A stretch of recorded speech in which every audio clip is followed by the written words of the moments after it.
Today we'll just jump right into this because I'm never good at the introduction or the ending bit of things. So without further ado, uh, so today we're continuing on with the Practicing the Way by John Mark Comer that we've been going through for the past several weeks. Um, and so it's been a good challenge for me as I've been kind of helping building some of these sermons. There's a lot of things that I've already known, but it puts the practice in a really good way. That there's some really good challenges, and so yeah, so this um, clear my mind. Didn't sleep well last night, so I've got sleep in my eyes. Um, the series is basically about discipleship, or as Comer likes to put it, apprenticeship. Apprenticeship. Because basically, following Jesus isn't just some religion. It's not just some belief. It's about a lifestyle of following our teacher. And so the book splits up into three parts: being with Jesus, becoming like Jesus, and doing as he did. So today we're going to start kind of a practical look into how we can become like Jesus, how we can do as he did. Um, and there's a really important point that I want to make with it. Something that is very important to me is that as we practice doing, as we look at actually doing as he did, we have to remember we are not doing this to follow legalism. We are not following checklists and points. We're not making ourselves self righteous by acting like Jesus. We become like Jesus. We do as he did because it is what makes us more loving, more peaceful, and it's what causes healing to the world. It is what we are created to be, not because it makes us righteous, right?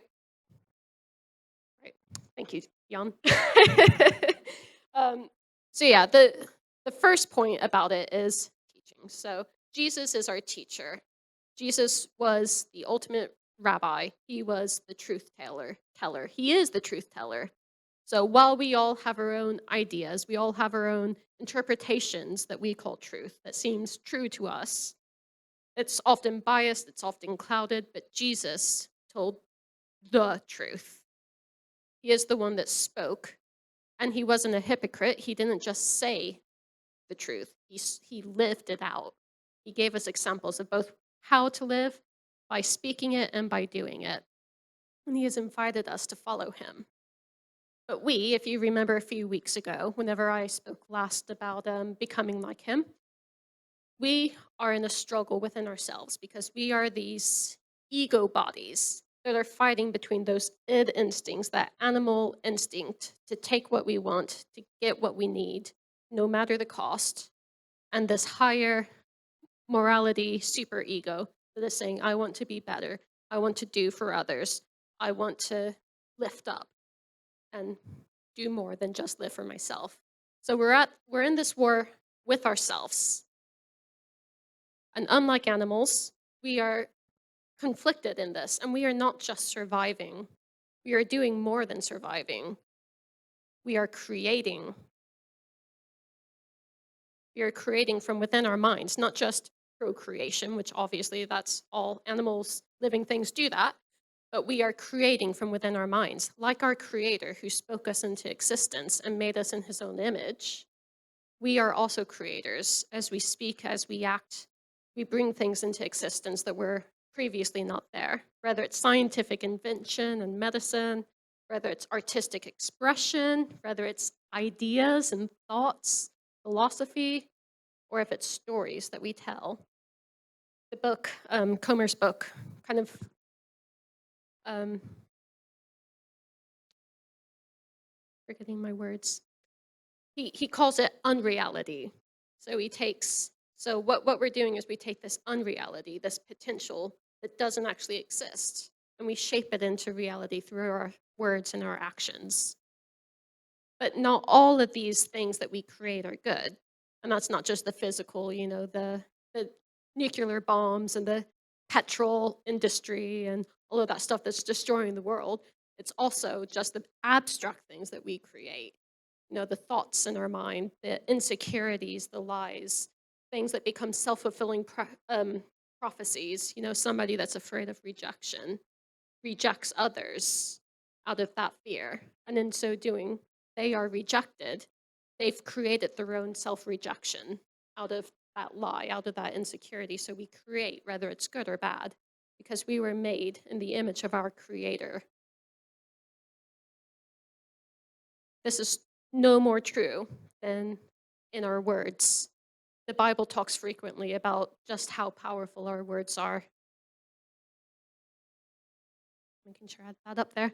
In Proverbs, it says, "Death and life are in the power of the tongue." The Bible has many verses about just how powerful our speech is. It compares it to a rudder on a ship, a tiny little tool on a huge vessel that can steer it either into ruin or into safety. It's a consuming fire that can destroy all in its path. Our words have power. And this is what the Bible talks about whenever it tells us not to swear or to curse. It's not those four-letter words that aren't allowed during daytime television. That's just a man-made list. Cussing, swearing, cursing, whatever you want to call it. It's about tearing others down, calling somebody an idiot, a loser. You're not good enough. You're not cut out for it. Curses that using the power of our words is tearing somebody down, is destroying them, creating destruction. When we speak, we create. Like our God, we are mighty powers of creation. But what are we creating? The first thing we have to address is what our image of God is to answer this question. Because we are all following something, and whatever we follow, we become. Whatever we follow, we speak of. We create an environment of that thing. So, what is our image of God? Jesus talked about the parable of the sower. If you guys have heard about this parable, he talks about the farmer planting seeds, and some of the seeds fell amongst the path where they were devoured by birds. Some of the seeds fell on rocky ground where they sprang up quickly, but because they had no roots, as soon as the sun came out, they were scorched and withered. Some fell amongst thorns and they were choked by the brambles, but some fell amongst the good paths, or the good soil, where they produced bountiful harvest. So we have to ask ourselves, what is my image of God? What have I been taught about who God is? Comer mentions the theologian Tozer, who said, what comes into our mind when we think about God is the most important thing about us. We believe what we believe in, we become. Because if we are following God, then our image of God shapes how we define ourselves, and it shapes how we see the world around us. So when I began my walk with Christianity, I saw God as an angry tyrant who was just waiting for me to make a mistake so he could send me to hell. Back then, I was angry, and I was judgmental, and I was arrogant. I was arrogant because I followed a very legalistic faith and seeing God that way. And I was very proud at how good I was at following the rules. And, ha ha ha, you're not as good at following the rules as me, nose in the air, you're going to hell. That's how I saw God, so that's how I became. But when I began to see God as a loving, merciful, just God, I became more patient to those around me. I became kinder, more accepting to things I didn't understand. Jesus says that the world will know us by our fruits. So we have to ask ourselves, what fruit seeds have been planted in our hearts, and where have they been planted? So the first step in spiritual transformation is our view of God. What does our God look like? Because if he is harsh and condemning, so we will become. He is distant and apathetic, so will we be. If he is peaceful and loving, we will become that too. A few weeks ago, I asked that question, am I becoming more loving? And we don't have to rehash that. We already know that that's one that I'm really struggling with. Am I becoming more loving? It's that paradox of tolerating the intolerant. How do I love those who hate others? It's a difficult challenge for me right now. But I am challenging this. I am trying to do this because God is love. God is love, and he who abides in love abides in God, and God abides in him. So this is the benchmark of where we're at in our walk with Jesus, and and our it's how we know what our image of God is. Am I becoming more loving? Because if I am following God and God is love, then I should be becoming more loving. And that's a challenge. That's a good one. It's important. It's the bedrock of what we're doing. If we want to follow God, we have to know what he looks like. It's the first step. So we relearn, we reteach ourselves. Who is God? What is that God's truth? What is that God's truth about me, about the world? We do this by getting into the Bible, by reading scripture, by memorizing it, studying it. And I also challenge you, this is a real challenge to study it, not just theologically, but academically. That one is a real struggle that will really open up your eyes to many challenges that you have to rework your faith around. Um, I love it. That's what I've been doing. Get into podcasts, read books, meditate, pray, worship, but especially get into the Bible. And I know not everyone here is a reader, and that's okay because this is the 21st century. And technology is not evil. Technology is an inanimate object, it is a tool, and how we use it defines if it's good or bad. So let's use it for good. Let's take advantage of technology to get into the Bible even more than what we could have previously done. If you don't read, that's fine. There's audiobooks, there's YouTube videos. Let's get into it because how can we follow God if we don't know who God is, if we don't know what God looks like? Paul talks about renewing your mind. This is a scripture that's talked about a lot in this series. He says, "Do not be conformed to this world, but be transformed by the renewal of your mind, that you may prove what is the will of God, what is good and acceptable and perfect." How will we know what the will of God is if we don't know who God is? So we first relearn who God is. Along with learning, as we begin to shape our perspective of God, we also realize that it's impossible to shape that perspective without also doing.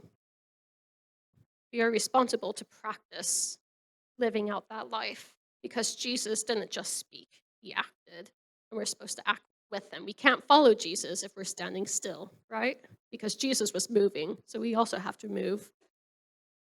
And I think one of the most important tools for learning how to be like Jesus is to read the Sermon on the Mount. That's Matthew 5 through 7, if anybody's wondering. Um, read it in one chapter a day, read it one chapter a week, whatever works for you. I challenge you to do this as homework this week, the coming weeks. Just read those 3 chapters. If you don't know, 3 chapters. If you don't know where to start in relearning who God is, start there because that is Jesus's ultimate sermon on the challenge of who God is. He takes the law, but he reshapes the law, not into a checklist that makes us righteous, but into an address of our hearts. It addresses intention. It addresses his ultimate commandment to love God and love others.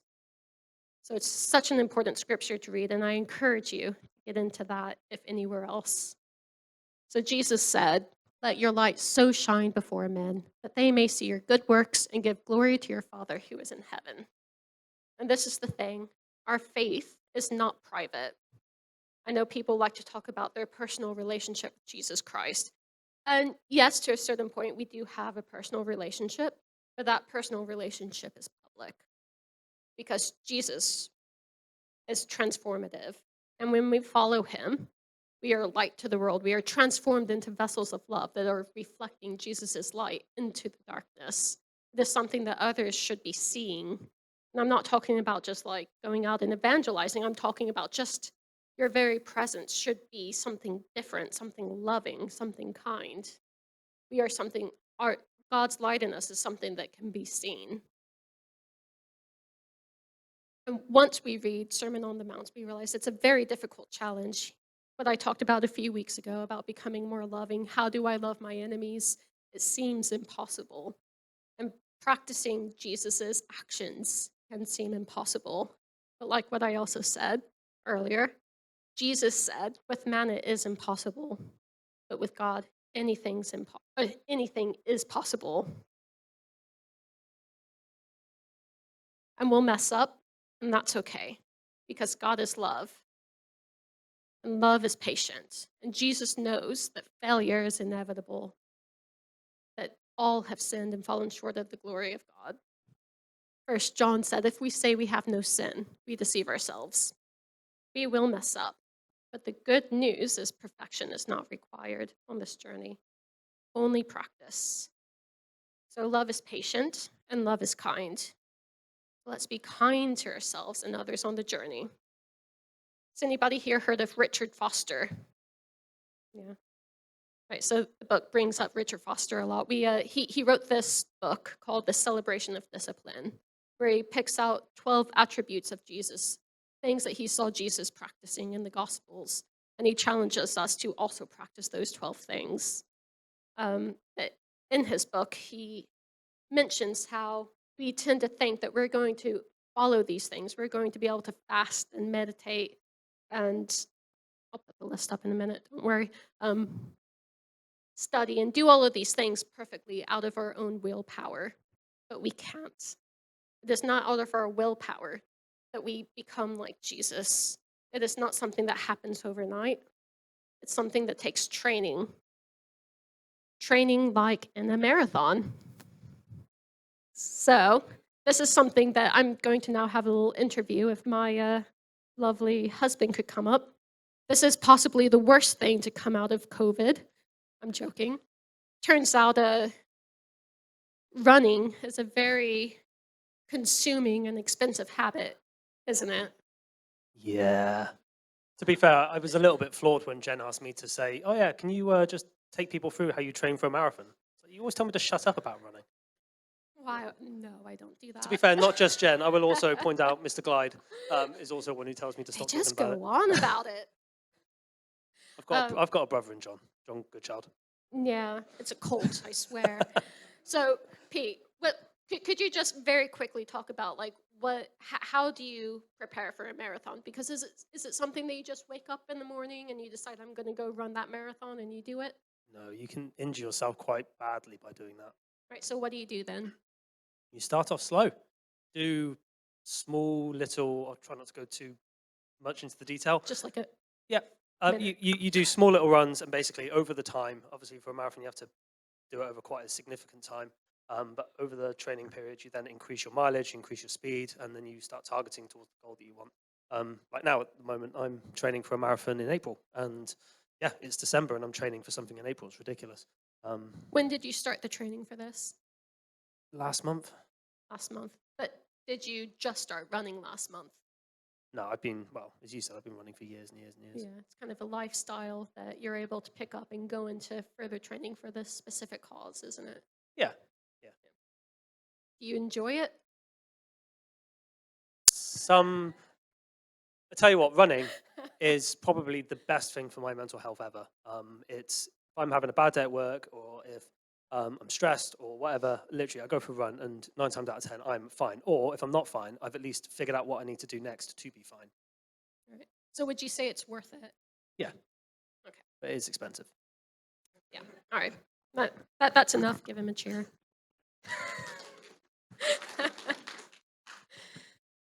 Right. So Paul says every athlete exercises self-control in all things. They do it to receive a perishable wreath, but we an imperishable. So we practice in order to receive this undying prize. It takes training.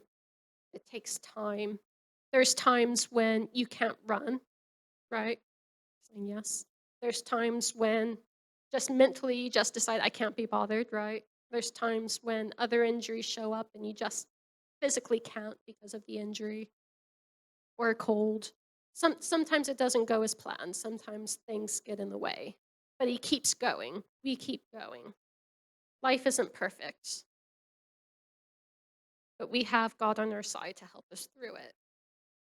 So, as promised, Here are the spiritual disciplines that Richard Foster points out. So there's meditation, prayer, fasting, studying, simplicity, solitude, submission, service, confession, worship, guidance, celebration. So these are just a few things that he noticed that Jesus practiced in his daily life. So if we do these things as well, again, not in a legalistic checklist way, but if we begin to imitate Jesus, we will find our automatic responses to things in life slowly begin to change. And there will be days that are setbacks, but also we'll begin to see a pattern of change in our lives where before we responded selfishly, angry, and vengeful. Over time, we'll find ourselves becoming empathetic, just, and forgiving. We do these things not because we hope for perfection, but we hope that in time we will become more like Jesus, that we will become transformed into something better.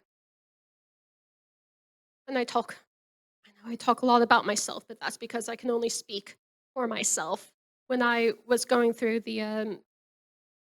this time in my life where I was discovering the importance of forgiveness, I first realized what was wrong and I confessed. And I followed that confession with worship. And over the course of several weeks and months, I spent time studying, praying, some more confessing. I spent time in solitude. I spent time seeking guidance from others more wise than myself, more confessing, more praying. Over time, over the course of maybe a year or two, I began to slowly feel the chains of that unforgiveness and the hatred begin to loosen. I began to feel unburdened. And it's still a journey I'm going on, but we're getting there. It's a long process, but our hope in Jesus brings that change.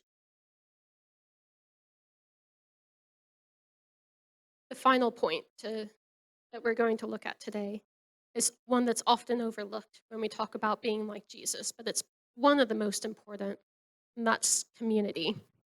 Because listen, we cannot follow Jesus alone. We are made to be together. We are made to need each other. It's not a bad thing to need one another. The author of Genesis said, quoting God, "It is not good that man should be." Okay. I will make him a. It's cutting out.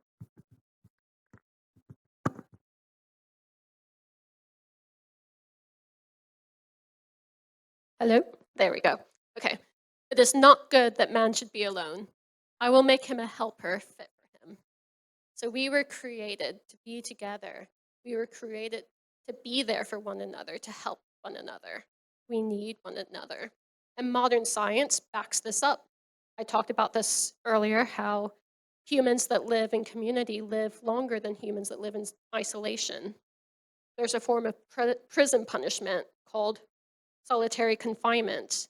There are massive restrictions on how governments are allowed to use it because it is torture. It is considered cruel and unusual punishment. Literally, isolation is torture, physical and mental torture on the body. It is destructive. We were created to need one another at our very core in all levels of what we are, who we are. We need one another. We were created by a God that lives in community with himself. That is that paradox of the Trinity that is difficult to get our hands around. One God who lives in community within themselves, that made us in their image. We are the body of Christ. We are many, but we are one, and we need each other. Jesus had his apostles, and Jesus needed his apostles to fulfill his calling, his work on earth. We need each other. We cannot become like Jesus alone. Solomon said in Ecclesiastes, "Two are better than one, because they have a good reward for their toil. If they fall, one will lift up his fellow. But woe to him who is alone when he falls and has not another to lift him up." If we want to complete this journey of becoming more like Jesus, we need to do it together because we will fall. And if we try to do it alone, who's going to pick us up? Salvation is communal. We've been adopted into the kingdom. We are a family. We are heirs to the throne of heaven. That makes us all a misfit, dysfunctional family. but we are brothers and sisters, and we have to learn to get along with that. But we humans, our relationships are at its core broken with each other and with God. But Jesus challenges us to bring healing. By navigating this dysfunctional family, we practice His love. And through that, we begin to learn to heal the hurt, the betrayal, loneliness, the cycles of pain, and the cycles of violence that we've become imprisoned in by ourselves, by each other, by our predecessors. It's been a long time coming, but whenever we begin to act like Jesus, these cycles begin to change. We begin to heal. Humanity begins to heal.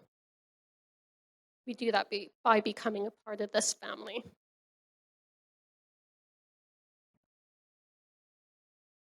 Jesus again said in Matthew 5, "You are a light of the world. A city set on a hill cannot be hid. Nor do men light a lamp and put it under a bushel, but on a stand, and it gives light to all the house. Let your light shine before men, that they may see your good works and give glory to your Father who is in heaven." So one torch is good, but it lights the path for one person. A city of torches lights up the night sky, and all, even those without a torch, can see. We need each other.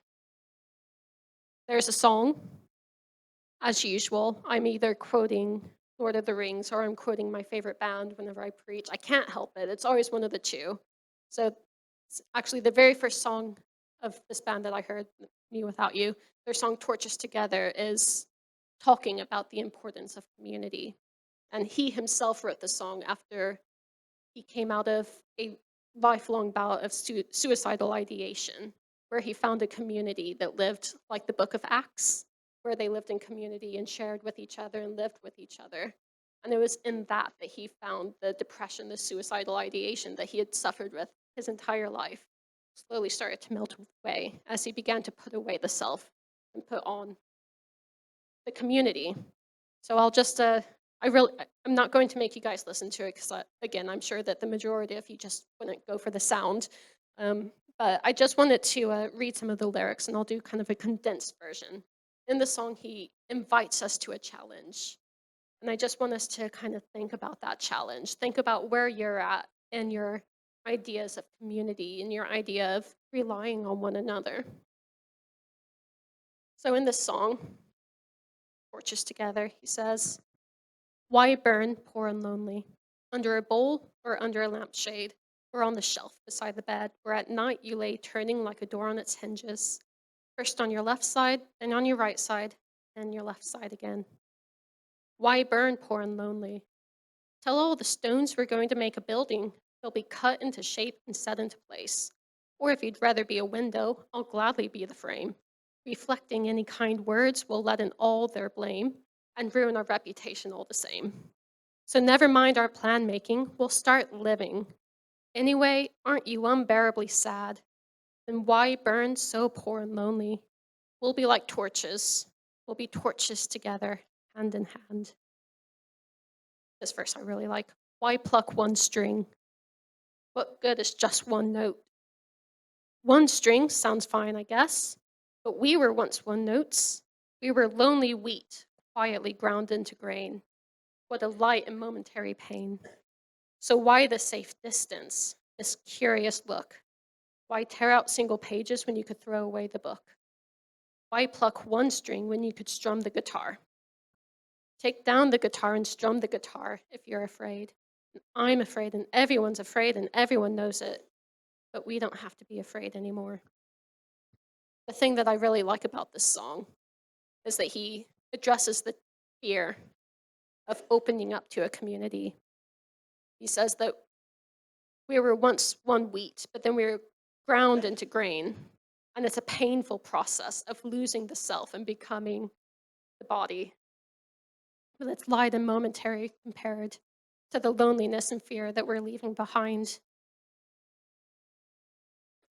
John Comer talks about how we're living in this paradox of now and not yet. How we are all in this community beautifully redeemed, but still we are deeply flawed. but we need each other to work through those flaws. So let's embrace together, celebrate together, mourn together, encourage, and grow together.